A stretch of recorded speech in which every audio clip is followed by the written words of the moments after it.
Hello guys, I am Ritu and welcome back to my daily blog. তো আজকে ছিল 26শে জানুয়ারি, independence day. তো তার জন্য আমাদের কলেজের পাশে এই মাঠটাই খুব সুন্দর করে পতাকা দিয়ে সাজানো হয়েছিল, ফাংশন হয়েছিল সকালবেলা।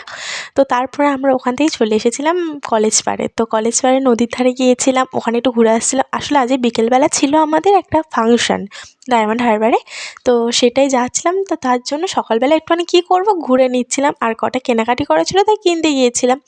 তো তারপর আমাদের যেই লোকগুলো ছিল তারা খিদে পাচ্ছিল, ওরা কিছু খাবে বলছিল। আমি তো কিছুই খাইনি, আমি শুধু কুরকুরে একটা নিয়েছি। তারপর আমার দাদারা ওই যে লাড্ডু পাউরুটি সব খাচ্ছে আর টেস্টটা বলছে খুব সুন্দর।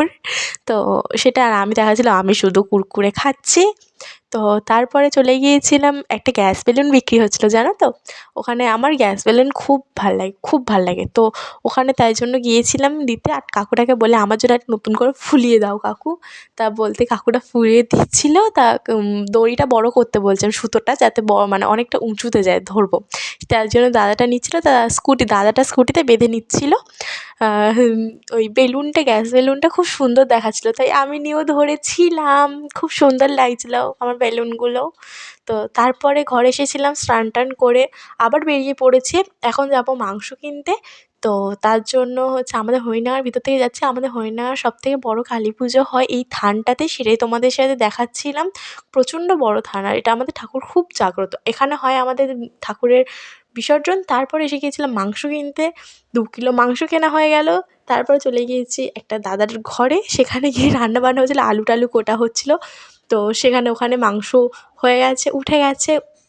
তো এখন রান্না টান্না হচ্ছে, এরপরে খাওয়াটা হবে। উফ, এখন এডিটিংয়ে বসেছি, এখনও খেতে ইচ্ছে করছে। তো তারপরে মেকআপ করছিলাম একটু ফাংশনে যাবো বলে, তাই জন্য আমার পিছনে দাদাটা নাচছে।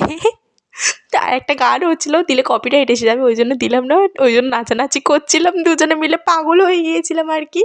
তো তারপরে কাজল পরছিলাম, সেটা দেখাচ্ছিলাম।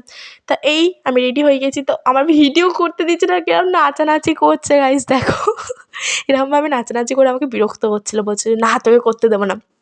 তো তাই নাচানাচি করছিলো। তারপরে আমি নিজেকে দেখাচ্ছিলাম যে দেখো এই রেডি হয়েছি, এইটা আমার ফুল লুক।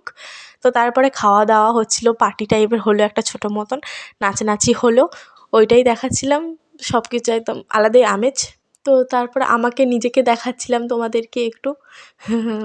তো তারপরে চলে এসেছি ডাইরেক্টলি ফাংশানে। তো এখানে ফাংশন হচ্ছে, তো এখানে আমার মহাজনের সাথে আমি একটু ন্যাকামো করছিলাম, কিন্তু ভয়েস ওভারটা দিচ্ছি। গানটা দিতে পারবো না, কপিরাইট এসে যাবে, ওই জন্য তোমরা এইটাই দেখো, আর কী করবো বলো। তো এটা আবার নাচানাচি করছিলাম। তো ও প্রচুর লজ্জা পায়, বিশেষ করে ও বিশাল লাজুকে, একদম কথা বলে না, বিশাল লাজুকে। তা ওই জন্য ওকে দেখছিলাম, ওকে বললাম তুই একটু হাস, ও বললো ঠিক আছে হয়েছে নে। তা এখানে এসেছে মোহাম্মদ ফ্যাজ, তো সেখানে গান টান হচ্ছিলো, গানটাও দিতে পারলাম না তোমাদেরকে, কারণ কপিরাইট স্বাভাবিক এসে যাবে, ওই জন্য দিতে পারলাম না। তোমরা জাস্ট লুকটাই দেখো। তো আজ ছিল এইটুকুনি। তো দেখা হবে নতুন কোনো এক ব্লগে। তো ততক্ষণের জন্য বাই।